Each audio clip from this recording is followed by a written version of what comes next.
नमस्कार दोस्तों। आशा करता हूँ आप सब अच्छे होंगे। मैं आपको अपने यूट्यूब चैनल लेखपाल डायरी पर आपका स्वागत करता हूँ।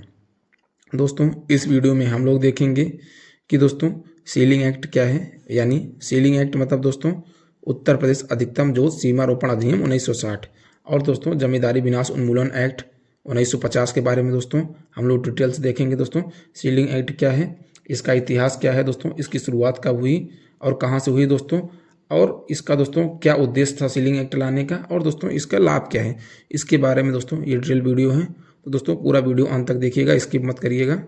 तो दोस्तों हम वीडियो शुरू करते हैं। दोस्तों जमींदारी जब प्रथा के बारे में दोस्तों हम देखेंगे।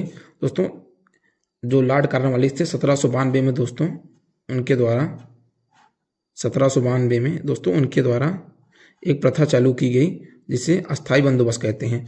दोस्तों ये पश्चिमी उत्तर प्रदेश और पूर्वी उत्तर प्रदेश, बिहार, बंगाल के कई भागों में लागू थी। दोस्तों इसी प्रकार से दोस्तों देश के अलग अलग हिस्सों में अलग प्रकार की जमींदारी प्रथा लागू थी। जैसे दक्षिण भारत में रैयतवाड़ी और पश्चिमी भारत में दोस्तों ये महलवाड़ी के नाम से फेमस थी। मतलब अलग अलग तरीके की लगान व्यवस्थाएं थी। दोस्तों इसमें क्या होता था, जैसे अंग्रेज हुआ करते थे, जब वो शासन करते थे दोस्तों समस्त भूमि का स्वामी वो बन जाते थे और दोस्तों समस्त भूमि पर वो खेती तो कर नहीं सकते थे। उसके बाद दोस्तों क्या करते थे कि समस्त भूमि को दोस्तों वो किसी शासक, जो छोटे उनके अंदर अधीन शासक थे या जमींदार थे, उनको ये भूमियाँ प्रदान कर देते थे। दोस्तों भूमि उनको प्रदान करने के बाद दोस्तों उनको कहते थे कि जैसे 10 हिस्सा 10 रुपये लगान वसूलेंगे वो उस भूमि से, या स्वयं खेती करेंगे या जिस प्रकार की खेती करेंगे, अगर 10 रुपये लगान वसूलेंगे उसमें से 9 रुपये दोस्तों अंग्रेज शासक का हो जाएगा, 1 रुपये जो लगान वसूलेगा जो जमींदार या शासक होगा उनका पैसा हो जाएगा। दोस्तों इस प्रकार की प्रथा चलती थी। दोस्तों उसके बाद जब अस्थाई बंदोबस्त दोस्तों व्यवस्था चालू हुई तो दोस्तों अस्थाई बंदोबस्त में दोस्तों जो लगान था दोस्तों 3 प्रकार से मतलब ज़मीनों को डिवाइड किया गया। एक, जब शासक को प्रदान कर दी गई भूमि तो दोस्तों उस भूमि में क्या होते थे, जो कुछ ज़्यादा अच्छी भूमियाँ होती थी वो शासक स्वयं अपने पास रख लेते थे। जो शासक या जमींदार थे वो क्या कहते थे दोस्तों, मजदूरों द्वारा खेती करवाते थे। उसके बाद दोस्तों कुछ अन्य भूमियाँ थी जिन पे दोस्तों वो किसी अन्य जो छोटे मतलब किसान थे उनको दे देते थे, या उनसे नीचे के जो जमींदार थे उनको प्रदान कर देते थे। उसके बाद दोस्तों उसमें क्या होता था दोस्तों, वो इनको लगान देते थे, मतलब जो जमींदार शासक को, जमींदार किसान, उसके बाद दोस्तों वो अंग्रेज को आपका लगान देते थे। उसके बाद दोस्तों कुछ अन्य भूमियाँ थी जैसे कम उपजाऊ या ऊसर बंजर, इस तरीके की भूमियाँ थी जिस पर दोस्तों कोई खेती नहीं की जाती थी। दोस्तों उसके बाद क्या हुआ, आगे चल के देश आज़ाद हुआ। उसके बाद दोस्तों देश आज़ाद हुआ तो अब सरकार को लगा कि देखिए व्यवस्था सुचारू रूप से चल नहीं रही और उचित भी नहीं है। दोस्तों इसमें एक प्रॉब्लम और भी थी जमींदारी प्रथा में दोस्तों, क्योंकि इसमें प्रोडक्टिविटी दोस्तों बहुत प्रभावित होती थी। दोस्तों बड़े बड़े काश्तकार थे, उनके पास बड़ा बड़ा चक था, मतलब पूरे भाग पर खेती नहीं करते थे, मतलब अच्छी तरीके से खेती नहीं करते थे। अब मानिए दोस्तों मैं एग्जाम्पल के रूप में समझाता हूँ। अगर एक व्यक्ति के पास दोस्तों एग्जाम्पल के रूप में दोस्तों 100 बीघा चक है, 100 बीघा एक व्यक्ति को चक दे दिया गया दोस्तों वो उस पर ज़्यादा अच्छी खेती करेगी, या दोस्तों इसी भूमि को 4 व्यक्तियों को बांट कर दोस्तों उनको 25-25 बीघे दोस्तों दे दिया जाए तो दोस्तों वो ज़्यादा अच्छे तरीके से खेती करेंगे। दोस्तों जब इनको ज़्यादा भागों में बांट देंगे तो लोगों के पास रीच ज़्यादा होगी, ज़्यादा अच्छी तरीके से खेती कर पाएंगे। दोस्तों होता क्या था, ज़्यादातर लोग सिर्फ मजदूरी पे ही खेती करते थे, उनके पास ना स्वयं की ज़मीन नहीं होती थी। अपने जीविका उपार्जन के लिए दोस्तों बधुआ मजदूरी या मजदूरी इस तरीके से काम करते थे। राजा या शासक उनको खेती नहीं मतलब ज़मीन नहीं देते थे। उसके बाद दोस्तों जब देश आज़ाद हुआ तो एक एक्ट आया दोस्तों जिसे हम कहते हैं उत्तर प्रदेश जमींदारी विनाश और भूमि सुधार अधिनियम 1950। दोस्तों इसमें क्या हुआ कि जो ये भूमि थी जो दोस्तों कम उपजाऊ या खाली पड़ी भूमि थी, सरकार उसको अपने अंडरटेकिंग ले लिया।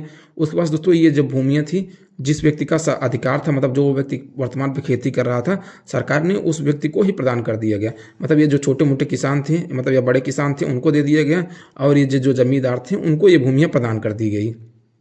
उसके बाद दोस्तों ये व्यवस्था चलती रही।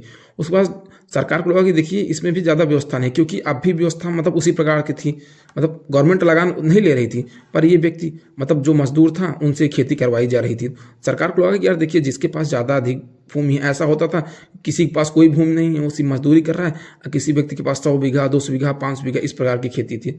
उसके बाद क्या किया, सरकार के द्वारा एक अधिनियम लाया गया दोस्तों, अधिकतम जोत सीमारोपण अधिनियम 1960 या दोस्तों जिसे हम सीलिंग एक्ट कहते थे। उसके बाद दोस्तों क्या क्या किया गया कि गवर्नमेंट के द्वारा नियम बनाया गया कि किसी व्यक्ति के पास एक ऐसा नियम बनाया गया कि 12.5 एकड़ से ज़्यादा 12.5 एकड़ से अधिक भूमि नहीं हो सकती। इसका कहने का मतलब है दोस्तों लगभग ये 20 बीघे के अराउंड होगा, सब हिस्सों में दोस्तों अलग अलग होगा। दोस्तों उसमें सेट कर दिया गया कि उसके बाद इससे अधिक भूमि नहीं होगी, उससे अधिक जो भूमि होगी उसको गवर्नमेंट सील कर देगी दोस्तों, जिसे इसी कारण दोस्तों इसको सीलिंग एक्ट कहा गया। दोस्तों गवर्नमेंट इसको सील करके अपने अधिकार में ले लेगी। उसके बाद दोस्तों जिस व्यक्तियों के पास ज़मीन नहीं होगी या गवर्नमेंट उन व्यक्तियों को ये ज़मीन फ्री में बांटेगी या दोस्तों पट्टे पर बांटेगी। दोस्तों उसके बाद क्या हुआ, इस प्रकार से दोस्तों ये ज़मीन गवर्नमेंट के द्वारा ले ली गई। दोस्तों उसके बाद आप देखेंगे खतौनी में दोस्तों एक श्रेणी होती है। आप देखेंगे जैसे वन दोस्तों वन का होती है दोस्तों, वन श्रेणी होती है दोस्तों, जो सरकार की भूमि होती है वन का होती है दोस्तों, संक्रमणीय भूमिधर होती है। उसी प्रकार दोस्तों खतौनी में एक श्रेणी होती है 4 का दोस्तों, 4 होती है, 4 का होती है, 4 का की अब्लिक का होती है। दोस्तों इसमें क्या कहा गया कि उत्तर प्रदेश अधिकतम जोत सीमारोपण अधिनियम के अंतर्गत अर्जित की गई जमीन दोस्तों, अर्जित की गई मतलब जो भूमि है उसके बारे में दोस्तों ये बताया गया।